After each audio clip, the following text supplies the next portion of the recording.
আসসালামু আলাইকুম। কেমন আছেন সবাই? আশা করছি ভালো আছেন।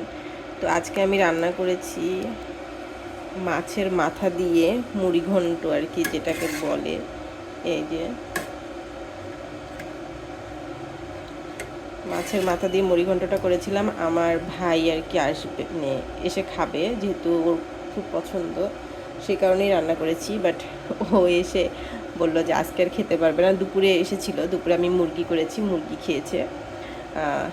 মুরগি দিয়ে ভাত খেয়ে গিয়েছে, মানে যেহেতু আমার ছেলে মেয়ে দুটো অসুস্থ, তাই আমি পোলাও এইসব কিছু রান্না করিনি, তো ওগুলো দিয়ে খেয়ে গেছে। বাট এটা আমি করলাম, বললো এখন আমি খেতে পারবো না। তাও বললাম যাওয়ার সময় একটু খেতে, বলে যে না আমি এখন পারবো না, কারণ এখন হচ্ছে সে তার মানে আমার ভাই ওর শ্বশুর বাসায় যাবে, ওখানে আমার ভাবি আছে, ওকে নিয়ে তারপর আমার আপুর বাসায় যাবে।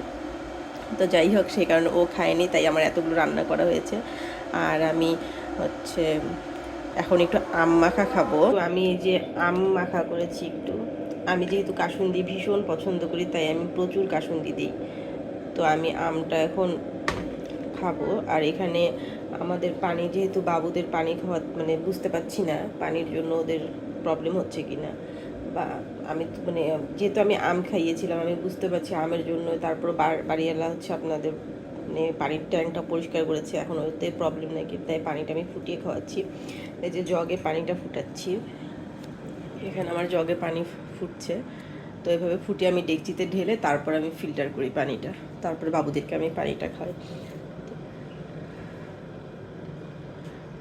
তো এখন দেখি বাবুদেরকে একটু মেয়েকে বললাম তুমি একটু রুটি খাও, ও একটু রুটি খেয়ে নিল।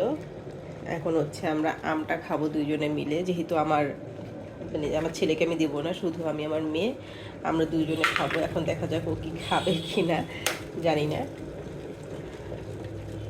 আর আমার ভাই যেহেতু এসেছিলো, ভাইয়ের জন্য আমার এখানে আমি একটু তরমুজ কেটে রেখেছিলাম, দেখি আমি জাহিনকে দিব, মানে আমার মেয়েকে দেবো, জাহিনকে দেবো খেতে, ও তরমুজ খাবে। তরমুজটা আমি একটু আগে কেটে রেখেছি। আর হচ্ছে আমার ভাই যখন গেল আমি খেতে বললামই তো, ও খায়নি। পরে ওকে বললাম যে তাহলে আমাকে শুধু বললো চা দিতে, পরে একটু চা আর বিস্কুট খেয়ে চলে গেলো, ওর নাকি দেরি হয়ে যাচ্ছে। তো এখন আমি একটু খাবো, খেয়ে আমি আমার মেয়েকে পড়তে বসাবো, তারপর আমি আবার ব্যাক করছি। এই যে নিয়ে আসলাম, যেহেতু আমি আর আমার মেয়ে আমরা যাই খাই, আমি সবসময় মানে ওদেরকে পাশে নিয়ে খাই, আমি ডাইনিং টেবিলে একটু কম বসে খাই। মামনি খেয়ে দেখো কেমন, বাবু বলছে ও খাবে। আমার ভীষণ পছন্দ কাসুন্দি, কাসুন্দিটা আমার এত ভালো লাগে। আমার মনে হয় কি আমি কাসুন্দি এমনি খাই, আমি মাঝে মাঝে এমনিতেও খাই আমি কাসুন্দি, আমার খুবই ভালো লাগে কাসুন্দি। ঝাল টক, ঝাল টক, টক ঝাল, ঝাল টক, আমি বলছি ঝাল টক, ভীষণ মজা।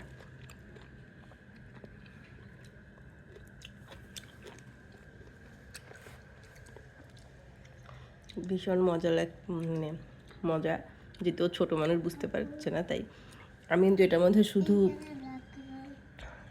মানে আমটা যে সাদা দেখা যাচ্ছে, আমি শুধু মানে মানে লবণ দিয়ে জাস্ট মাখিয়েছি, যেহেতু আমটা মজা ওর জন্য এমনিতে ভালো লাগছে।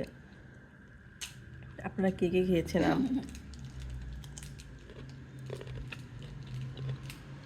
পাকা আম না, যে পাকা আম হচ্ছে সবচেয়ে খারাপ, মানে আমি যেটা বর্তমানে মনে করতেছি যে পাকা আম হচ্ছে জঘন্য, যেহেতু ওটা খেয়ে আমার ছেলেমেয়ের পেট খারাপ করেছে, সে কারণে পাকা আমটা আমার খুব মানে মনে পড়লে খুব রাগ ওঠে পাকা আমটার প্রতি। তো কাঁচা আমটা আমি এই প্রথম মানে এই বছরে প্রথম খাচ্ছি কাঁচা আমটা, খাইনি, নিয়ে এসছে অনেক দিন হচ্ছে খাইনি, কারণ বাবুদের শরীরটা ভালো না, আমারও মনটা ভালো লাগছিল না। তো রিসেন্ট আমারও জ্বর, এখন আমার জ্বর হচ্ছে, জ্বর ঠান্ডা, তাই ভাবলাম আজকে একটু আমার কথা বলতে কষ্ট হচ্ছে।